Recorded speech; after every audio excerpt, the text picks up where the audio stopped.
Okay, so coming up on today's edition of Women in Money, the shit we don't talk about, our guest is Beth Wahlig. We are thrilled to have Beth with us today. You know, Beth is one of our resident experts on socially responsible investing. I love talking about this topic because socially responsible investing gives women choices on where they want their money to be invested. Yes, and we're learning more and more how to really know how your money is working for you, but what other social programs it's also helping. Let's dive in and let Beth share how women can impact the world when they select social responsible investments.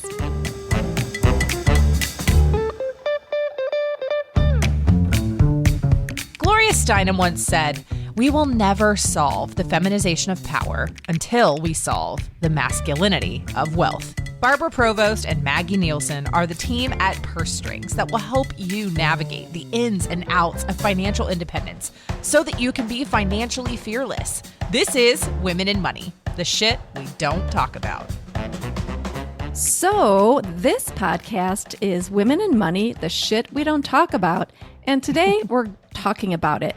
We're talking about investing. There are so many ways we can invest in our hard-earned money, and today we are thrilled to have Beth Wahlig with us. Beth is the Director of Socially Responsible Invest, and she is a private wealth advisor at the MRA Advisory Group. Welcome, Beth. We can't wait to dive in and learn from you, our expert, about how we can really be selective in our investments so that our money is helping us and others.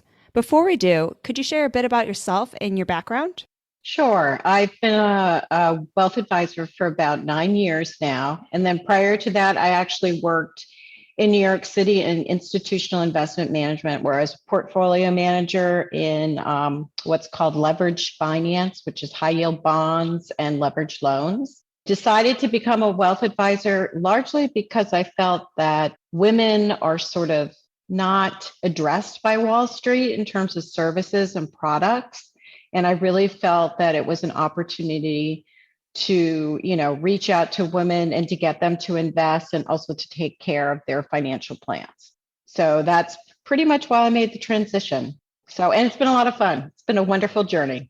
Oh, we love that. And Beth is one of our Purse Strings approved professionals, and we love having her expertise in our community. So let's get down to business. So, Beth, we hear the term socially responsible investing. We also hear ESG, and let's just talk about those terms, the terminology. Are they the same? Are they different? Can you just start there with what do those terms mean? Sure. Well, first I want to start with the fact that the United Nations in 2019 came up with this so-called Sustainable Development Goals. And the whole purpose of it was to it was a call for action. And it was about countries and also companies sort of addressing certain environmental and social issues on a global basis. And then what happened was in the investment community, they took those sort of goals and then, started doing investments using them as sort of the tools as a way of trying to measure them. And so ESG investing is a way to measure basically whether you're making those goals. I mean, are you, making sure the environment is clean? Are you making sure that women and children are educated? Do people have, job opportunities? All those types of things. And so the ESG is really, they're called characteristics. And it's more of a quantitative type thing. And so the E is for environment, the S is for social, and then the G is for governance. Governance is more of a is the company doing right, ethically and morally, and they, abiding by laws. But the environment and the social are pretty big. And most people, when they think of this type of investing, they sort of just look at the environmental component. And think that's it. It's all about climate change. It's all about addressing climate change, but it's way more than that because, how we live in the earth today is also there's this whole social concept of it. The concept of equality and justice, and people have the same opportunities, and people are fed and have clean water. So it's, and you can't have one without the other. That's how I feel. And so the ESG is really a way to sort of, look at companies and are they doing right in each one of those areas? And then the other piece of it is the social responsible investing. And they look at all those components, but it's a different type of investing in the sense that it is more of a value thing. So it's more or less you're trying to really do a direct impact investment. You're trying to invest in a company who is really doing social change. They're going way above and beyond it, and you're investing in a company like for the environment who's made a goal that they are going to reduce plastics. So, or it's a company that's, a waste management company that's doing recycling of waste. So it's much more of a direct thing. And I think sometimes there's ways the two merge, and then you can have the same companies and that both types of portfolio. But for me, I do the social responsible investing because I want it to be I want to see change. I want you to invest in a portfolio where each company tells a story to you that relates back to your value system. So whether, for instance, what if your mother had cancer and leukemia, right? That's hard. That's something personal to you. You want to invest in a biotech company that's doing discoveries to fight cancer and leukemia, as well as you can earn money doing that. So it can be a personal story for you, and it can be it's just a way to make you feel like you're creating change, and you're doing it with your own dollars. It's your money going in, and so you can see the results of what that company is doing. Wow. It's powerful. It's very so powerful. Yeah, exactly. Everything you're saying, because what were you just saying, Maggie, about investing in the market? Well, I was thinking, when you think about investing, you think about just the stock market. And I think about, honestly, all the money just ends up going to the man. That's just kind of how it works in my head. I think people, the way Wall Street has always worked, is they just divide it up into different asset classes, stocks, bonds, in different categories, alternatives. And then they have benchmarks for those things, what's called indexes. So everybody knows the S&P 500 index, right? Which is basically the top 500 companies and how that index does. And so, you're going to invest in a fund that beats the S&P 500, and that's the only purpose of the fund. Yes, it's like it's a numbers game. But you could be investing in gaming companies doing that. You can be investing in tobacco companies doing that. So you're getting a great return, but is it a good return? Quote unquote, it's a good return in the sense that you're making more money, but is it a good return in the sense of the, societal impact of what you're investing in? Which I think is such a huge thing for women, is making sure that money is helping in many different areas. Because I can see people not investing because they just don't want to help these companies or serve the man, and think as it goes into this big pot, where this is like, wow, I can make actionable change either locally or, across the country or across the world, depending on the company that you're investing in. Yeah. Right. And there's just there's a way to look at current themes. I mean, basically as time goes on, things change rapidly, right? And your investments have to change with whatever's happening in the marketplace, in the environment out there, in the economy. And we now have a war in Europe with Ukraine. It is going to have a huge impact on agriculture. Okay, that is absolutely an environmental way for you to invest. So think about it. You should be now looking at an agricultural fund, right? Because it's not just investing in the particular commodities, it's also investing in the transportation of those commodities. It's investing in companies that are helping, build farms, doing, making sure that the land is fertile, all of those types of things. And so most people don't really, agriculture, I never thought about investing in agriculture. Yeah, right. But look at the current things. Look what's happening in the world. How can you make an impact? Yes. And so it's like that portfolio is not going to be staying the same, but you're still being socially responsible because you are reacting to how things are happening. Female empowerment. huge. Our rights are being curtailed right now Right. in the United States. Okay. You want to be investing in companies that are addressing those issues, that have women in leadership roles and in management. And you can invest in S&P 500 companies that are doing that and excluding the ones that aren't.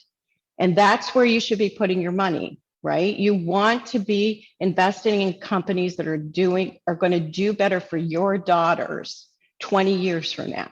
I Right? love that. Yes, I love that, Beth. And what's so important about this is it's not being so short-sighted, like, yeah, invest in the market and then get your return. It's a lot more than that, right? It's got all these other arms and fingers around not only invest in the market, but how is your money either working for your own sense of integrity or against it? So really learning about how is your money working for you and working for all of these other causes that you have a belief in or that you want to support.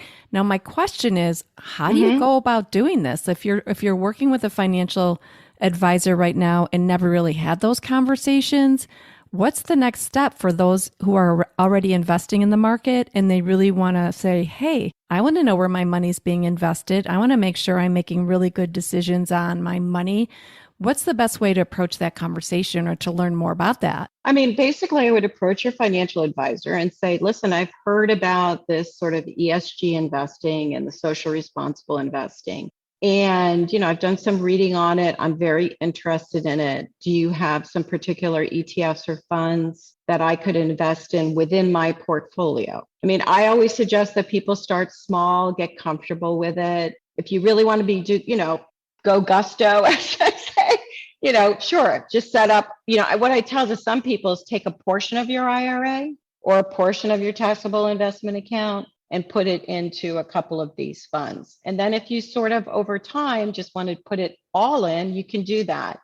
Sometimes people feel comfortable with 25-75, just put 25% in. Some do 50-50. I have other clients that are all in. They're just, that's just for them, the values.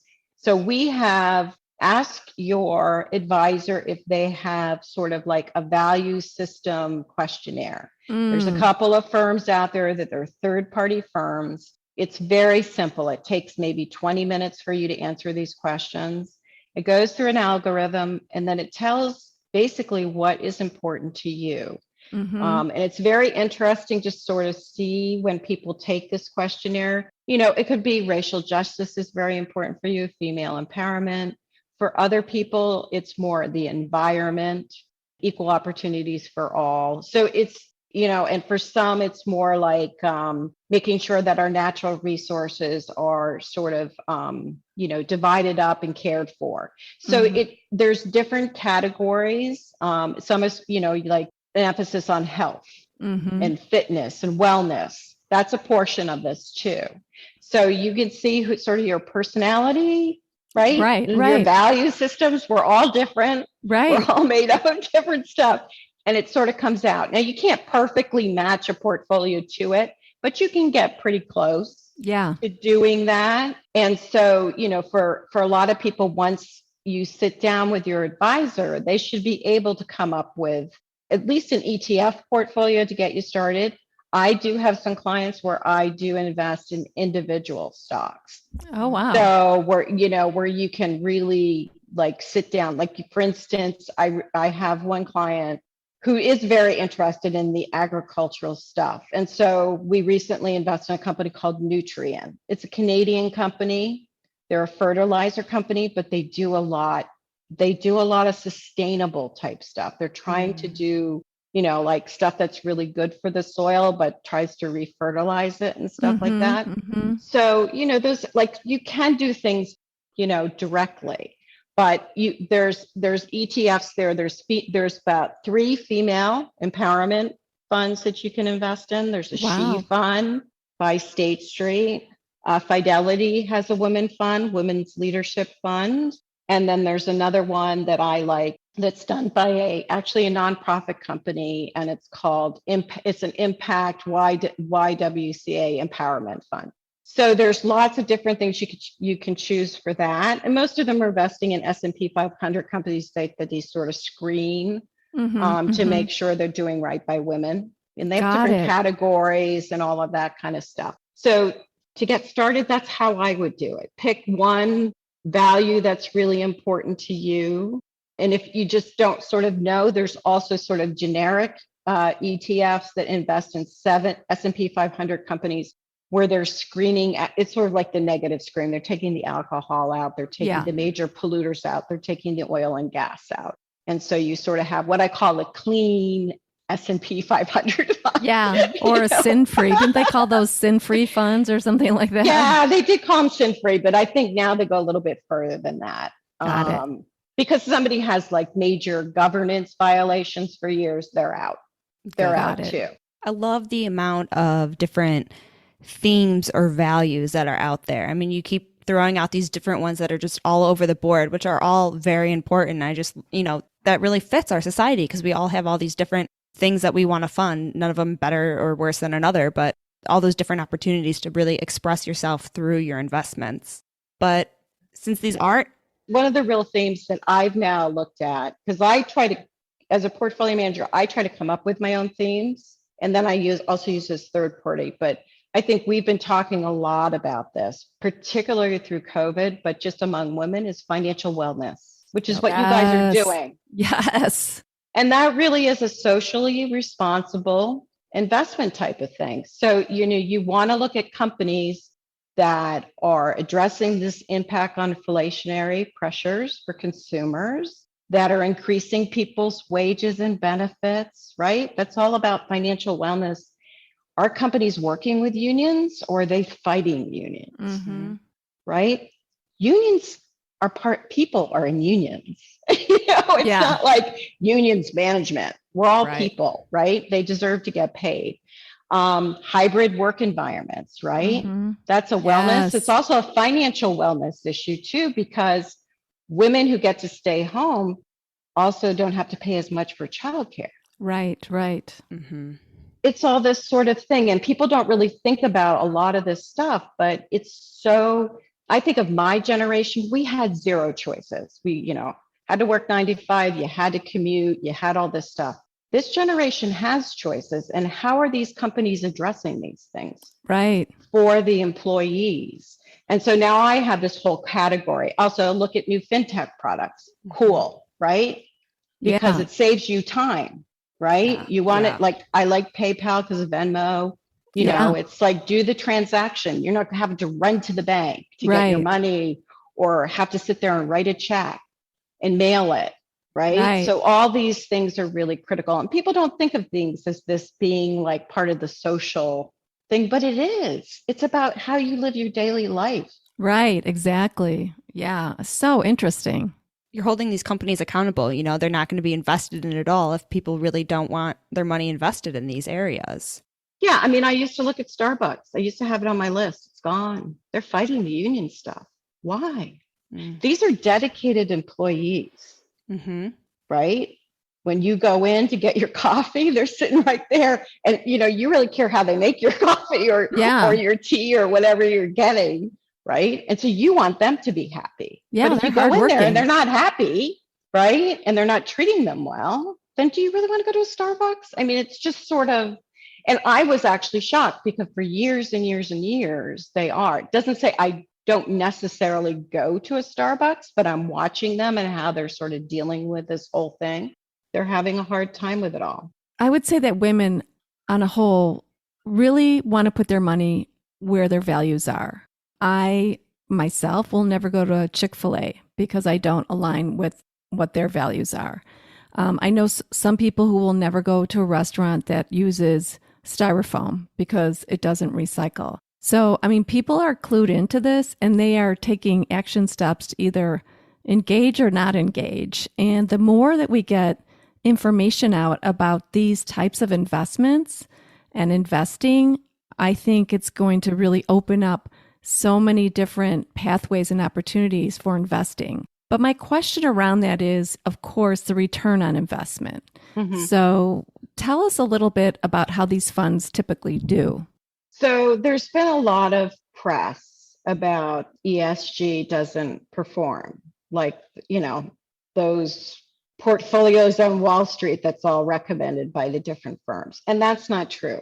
That's really not true.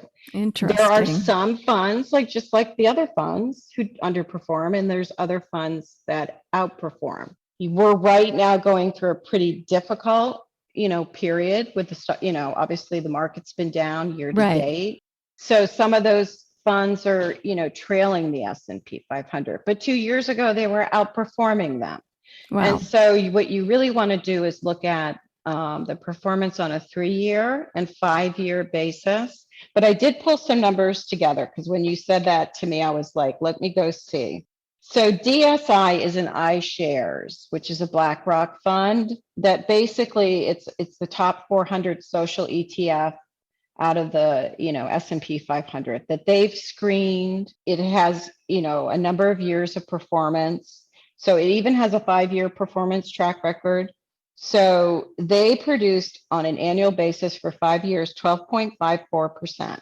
They beat the S&P 500 of 12.37%. Wow. So there you go. Okay. And it's true on a 3-year basis, 13.2% annual return versus the S&P of 13.04. Now, I had said the commodity fund, right? So there's a commodity fund that I recommend.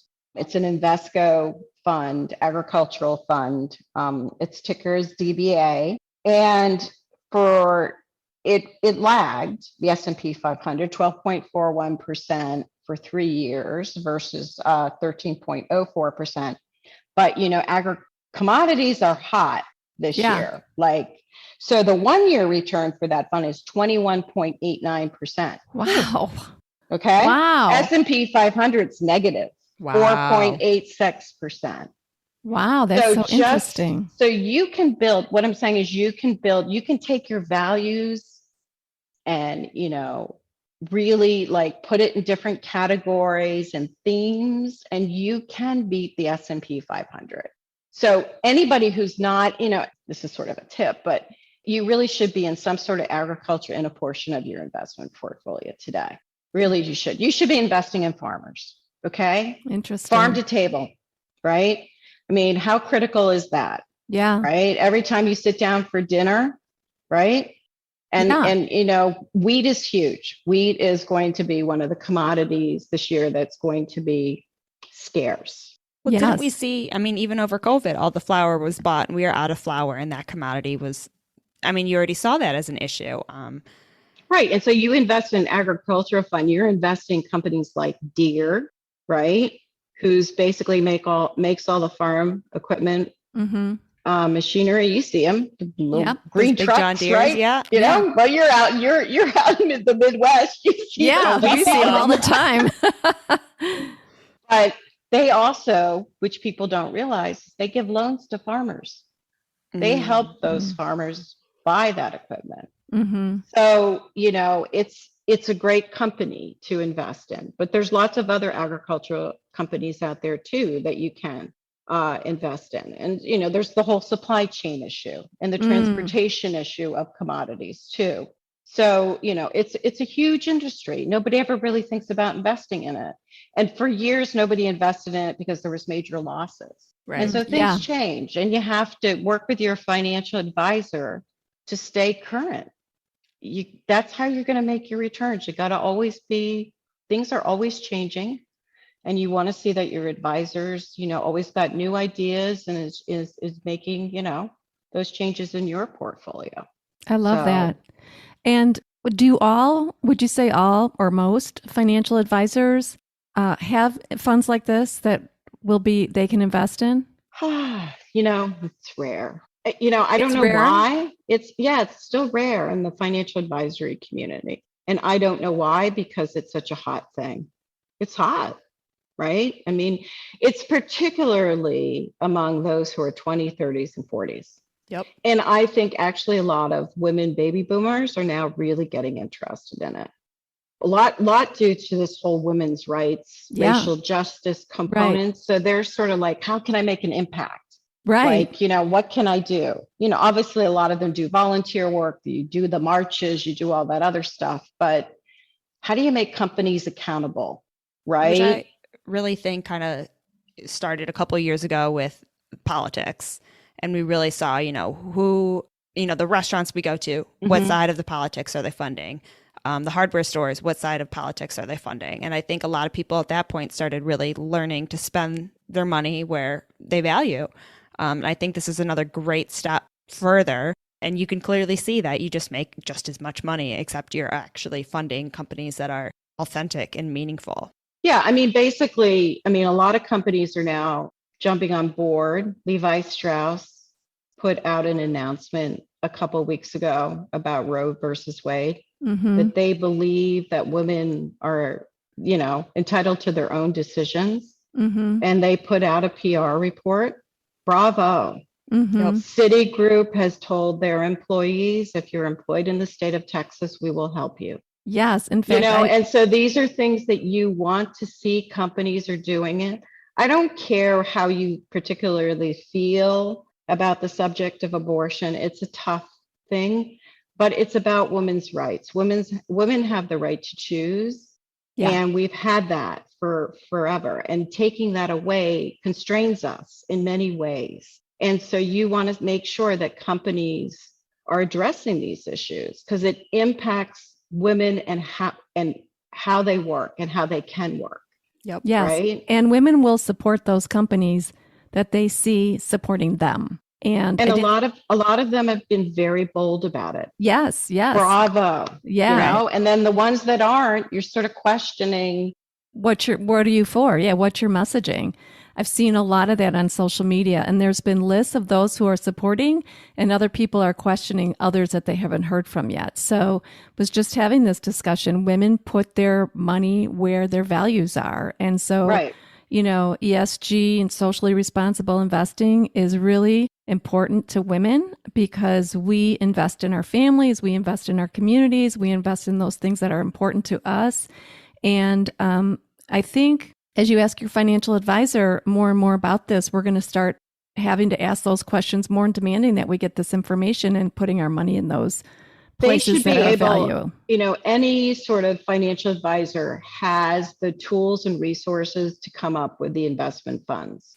You do have to take a lot of legwork and you have to do your due diligence because, like I said, not all of the funds have, as the same returns as others. But they should be having, they definitely should be sitting down with you and saying, what is your value system? What do you really care about? How can I sort of like take your investment portfolio to address those issues? And quite frankly, if they're not willing to do it, then you sort of have to sort of think, well, am I really that important to them? Right. Is this the right advisor for me? Is this the right firm for me? You have to sort of rethink that. And the previous firm that I worked for, I switched to an independent registered investment advisory firm. They wouldn't let me do socially responsible. Wow. And so I left. Good. Nobody's going to tell me that I can't do that for my clients. That's what my clients want, some of them. So if I can't address that for them, then I'm not doing my fiduciary job as far as I'm concerned. Absolutely. Yeah. Good for you, Beth. I'm so glad that you're taking this stand and that you're teaching all of us about the importance of this and how we can get started. Can we as individuals, how can we best learn about companies, or is there a resource that you might point us to learn about what companies are investing in what things? Like, how do we know? There are, you could go into U.S. News and World and Report. They have stuff on, generic, social responsible type stuff. BlackRock, is a huge investment company, has been the leader in providing ETFs in this area. You can go straight to their website and read all about it, what they're doing. Larry Fink, who's the CEO there, he has had a number of annual letters where he has addressed this issue. Go read them, Awesome. Go figure that out. Go to the United Nations website, read about those sustainable goals. There's 17 of them. Awesome. They are critical. You'll get so excited. You'll be like, we're not even, it's like, it's like a picture. We've only painted a teeny little bit of that picture. We got to keep painting so that we keep addressing this stuff. That's how I sort of look at it. But, like water, people in Africa still can't drink clean water. I know. Even crazy. in Flint, Michigan, we're not having problems with know. water. It's crazy. So we need to invest in the technologies so that we can filter the water so that it's clean. Yeah. Invest in a water ETF. Go do it. There's a global water ETF and there's a domestic water ETF. And so, it's all different companies. It's ones that does the cleaning. It does the ones who provide you with the water. It's the one who goes and reads the water meters, all of that stuff. And there's even companies that get involved in digging the water wells, right? The water wells that you sort of, need in places like Africa.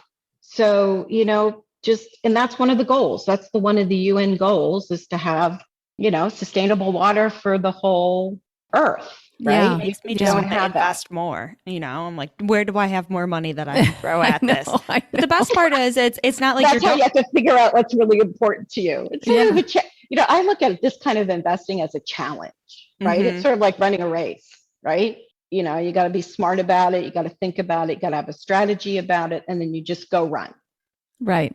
You go do it. How about that site As You Sow or something like that? Doesn't that tell you information? Yeah, there's lots of different sites. There's also a lot of different investment managers who are involved in ESG investing. You can go in and do that. There's some white papers that also, if you just go in and type social responsible investing, there'll be a whole bunch of different stuff. There's a lot of universities involved in this area. University of Chicago is one of them. Awesome. They're doing a carbon capture sort of vehicle that people can buy to offset some of their stuff in their investment products. I haven't done it yet. I've talked to them about it, but there's all different areas right now that you can sort of learn about what's going on and what people are trying to do to sort of address the whole climate change thing. There's lots of information out there. Is there one book to know? Yeah. But that's why for me, I have found it more useful to go onto the internet and do my separate searches and then look at how other investment companies are addressing it. And then there's also all the nonprofits, and that's a whole nother, that's more the impact investing area. Mm-hmm. But there are, different companies that are trying to do stuff in communities, addressing sort of like affordable housing, job security, that type of thing. But I'm not, I'll recommend things if people are interested in that particular area, but it's a huge thing. But I would start with the United Nations thing. The report's this thick, and it's cool. It's just really cool. And then look at companies that are investment companies that are sort of addressing those goals. And I would probably say 3/4 of them are wrapped around those goals. I love that. I do want to throw out to our listeners that we're not expecting you to throw hours of research here. You can still go to a different professional and ask them to do it, and you don't have to put in the hours. They will still do it for you. If you're interested, these are great resources, but don't let these resources stop you from socially responsible investing either. I know it gets a little intimidating. Yeah, you can just sit down with an advisor and stuff. I mean, what I've done is put out little white papers for my clients. It's basically a 2.5-page thing. That's it. That's all I have to read to find out what social responsible is. I get it. You're right. You can start doing the research and you feel like you're in college doing a thesis, right? You don't want to sort of do that.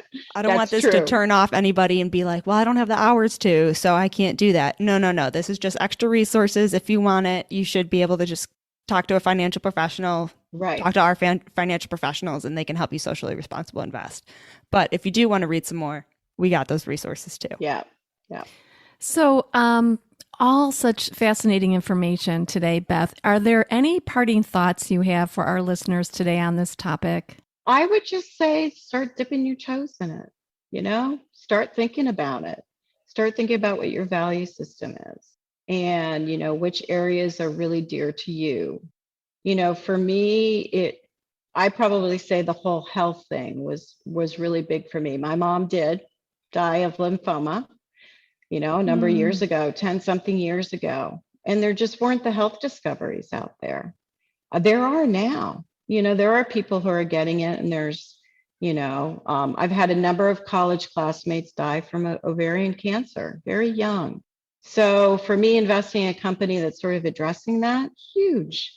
So I just, start thinking of those sort of personal things that are important to you, you know, financial wellness, mental health, huge topic for people, you Yes. know? So, for me, it's like sometimes these things are hard and emotional and stuff, but I also feel that if you feel like you're stepping in a good direction, and you're investing in healthcare companies that are addressing these issues, you feel a little bit better. Like Yeah, you feel that's like there's a perfect. little bit more progress. And so for me, investing in this is much more personal. It's storytelling, right? And I do believe because it's storytelling, people can get very excited about it. And it's powerful. It's just very powerful. So anyhow, that's my last bit. Well, I can't get enough. So, yeah, I feel very empowered after this conversation. What's the best way for our listeners to reach out to you if they have more questions or would like to do some work with you? Basically, you can email me. It's bpwallig at mraadv.com. And I'm right on LinkedIn. So just look me up. I'm right there on LinkedIn, link in with me, send me a message. And that's usually the way I get started with people. But sometimes people email me and I'm right there on the mraadvisory.com website. So go take a look and what we're doing in social responsible investing. Awesome. Well, thank you so much. She's also one of our Purse Strings Approved professionals. So you can check her out on our website, pursestrings.co. And let's get investing. Let's get it, ladies. Yeah, thank you so much, Beth. This has been invaluable. We're all going to go dig in and learn how we can have our money be invested in those causes that are closest to our heart. So thank you so much for the information. Oh, you're welcome.